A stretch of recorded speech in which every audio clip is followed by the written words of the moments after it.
What's up, guys? Brett with Ansel's Adventures here. So got an easy one for you today, a little quick short how-to video. So I'm working on my daughter's Subaru Outback. It's a 2004, I believe, and the turn signals aren't working correctly, one side, left side. And let me show you what we got going on. So on these Subarus, what happens is when you go to turn your turn signal on, you get nothing. Right side works, left side, if you push it down really slowly, it'll work. But if you just flick it down like normal, you can hear it clicking internally and hear the relay clicking, but nothing actually happens and your lights don't flash on the outside of the car. Like I say, right side, no problem. Left side, if you do it ever so slightly, they'll work. And apparently this is pretty common on a lot of the Subarus, especially the Outbacks. I think a couple of the other models. So anyway, if you're having this issue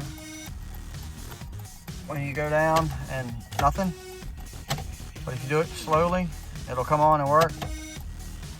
Yeah, you need a turn signal switch. So I'm going to show you real quick how to replace it. So underneath your steering column, you have this black plastic shroud, and there's a screw right there you need to take out. Drop this down, and we can access the switch. All right, so there you can see where the shroud separates the housing. And all I did was put my knife in here, pushed it in and pop this loose, and it'll drop right down. Drops out of the way. Top one should pop up, maybe with a little persuasion. But you have a screw here and a screw on the top side, right in here. And one clip to undo, and the switch will pop right out. So let me get this shroud out of the way, and I'll show you what I'm talking about. All right, so to get the top half off, there's actually a screw right here. There's a long black piece that comes off the top piece of the shroud. It connects right here.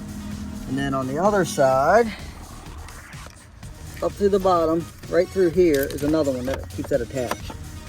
So you just pull them two screws out, and you can lift it up, get it out of the way. So here's the two screws that remove the turn signal switch. One there, one wire plug. We'll take those out now. So I'm gonna start with the wiring harness. And pretty much all you do is push in the clip and pull down. And you might have to finagle it a little bit because it's probably never been out. Pops right out. Take the two screws out. We're on to the next one. All right, so I got the two screws out.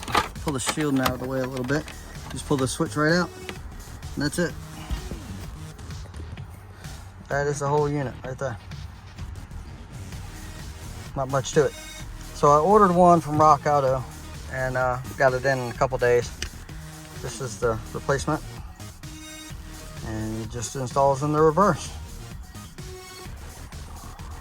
Yeah, so literally it just slides in and out. Get the shield out of your way.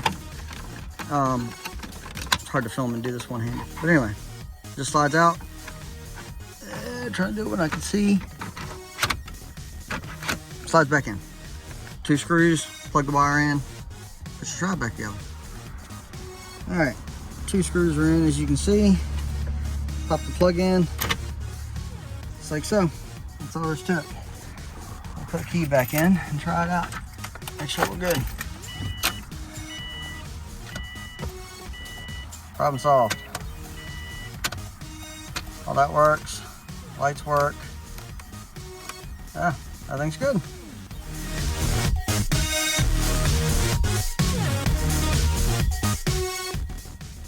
All right, guys, I hope that helps you out. Just a quick video. You never know what I'm going to be working on one day to the next. But anyway, if you got a Subaru and your turn signals won't work, this is your fix. I think the part was $65, something like that, through Rock Auto, which is cheaper than most places, and got it in a few days, shipped right to the house. You know, no big deal. And like I say, the switch would work if you pulled it down really slowly and let it, whatever, actuate the other switch for the relay. But not a good thing if, you know, you need to signal and get over in traffic or whatever real quick. It's just not, you know, not a good deal. So for 65 bucks, and you can do it yourself, literally just the little stubby screwdriver is all I used. And what, 5 minutes, 10 minutes at the most, you can knock this out yourself and save yourself a bunch of money at a shop, charging $120 an hour labor. So just something to think about. All right, I hope you liked the video. If you did, hit that like button. comment, share.